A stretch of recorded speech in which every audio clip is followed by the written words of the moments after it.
Marcus never saw it coming. Not because he wasn't careful, not because he was foolish, but because the person responsible for everything he lost spent 6 months making sure he never had a single reason to look twice. By the end of this story, you'll understand exactly what she was really doing every single morning. She smiled at him, but he didn't. Not until it was already too late. Marcus was 40, sharp, respected, the kind of steady, capable presence people trusted instinctively. He held a senior position that came with real weight, the kind of job where you learn to carry things silently, because almost no one in your life is cleared to hear about your day.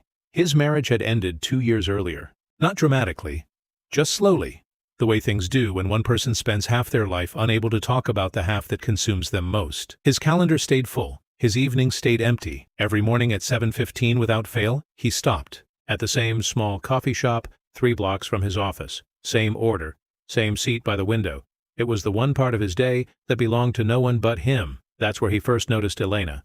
Late 20s, warm, easy smile. By her second week behind the counter, she remembered his order before he said it. By her third, she asked about his day in a way that felt different from small talk, like she was actually waiting for the real answer. Good morning became short conversations. Short conversations became an invitation to dinner. Elena was effortless to talk to. She asked thoughtful questions, remembered small details he'd mentioned in passing weeks earlier, seemed genuinely delighted simply to be near him. She never asked about his work directly, not at first. She asked about his stress, his exhaustion, the invisible weight he carried that nobody else in his life seemed to notice, and slowly, without ever being pushed, Marcus started explaining it anyway. Nothing specific, not yet, just the shape of the pressure. How isolating it was to hold responsibility that nobody around him could ever fully understand. Dinners became a pattern. Weekends became a pattern. Elena met his small circle of close friends who liked her instantly. She was warm, attentive, seemed to adore him in a way his life had been missing for a long time. By month 3, Marcus believed, with total certainty, that he'd found something rare. Someone who loved him for exactly who he was. That certainty was the entire point. It always is. The first real question arrived wrapped in concern, not curiosity. You seem more stressed than usual lately. Is something happening at work? Marcus, exhausted and grateful that someone had actually noticed, told her more than he should have. Nothing detailed, just context. A project name, a general direction, the kind of thing you'd tell anyone you trusted. Elena said nothing unusual that night. She just listened, the way she always did. Over the following weeks, the questions grew slightly more specific. Always dressed as care, always perfectly timed for the nights Marcus was tired, stressed, or emotionally raw after a difficult day.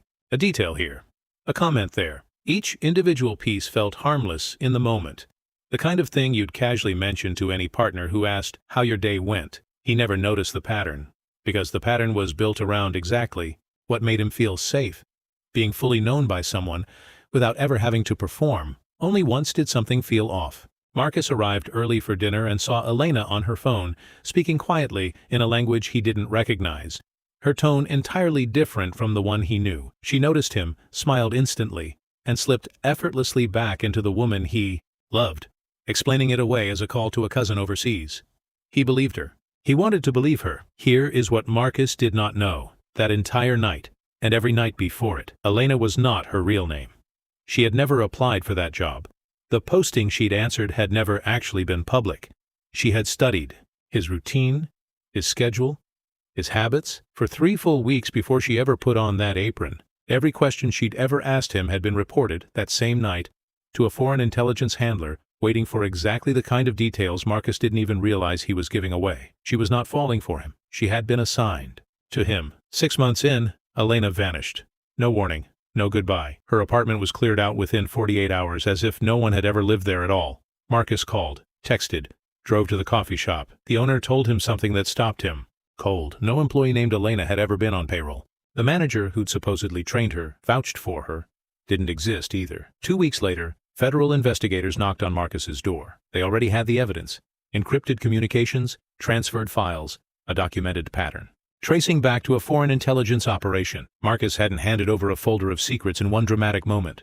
He'd handed over fragments, night after night, dinner after dinner, to someone trained specifically to make fragments feel like intimacy. Marcus lost his security clearance within a single meeting. A 20-year career, gone. The investigation cleared him of intentional betrayal, But intent didn't change the damage or the version of himself he now had to face every morning. He spent the following year in a depression he didn't fully climb out of, replaying every dinner, every question, every unnoticed pattern, searching for the one exact moment he should have known.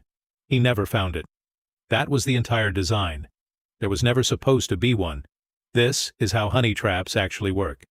Not through one obvious mistake. Through the slow, patient exploitation of a real human need. To be known, to be understood, to matter to someone.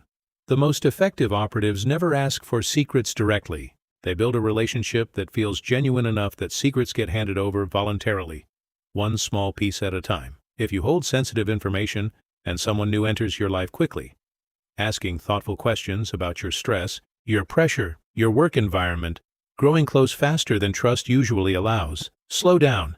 Real intimacy never needs your professional details to deepen, and anyone truly on your side will understand exactly why some things you simply cannot share.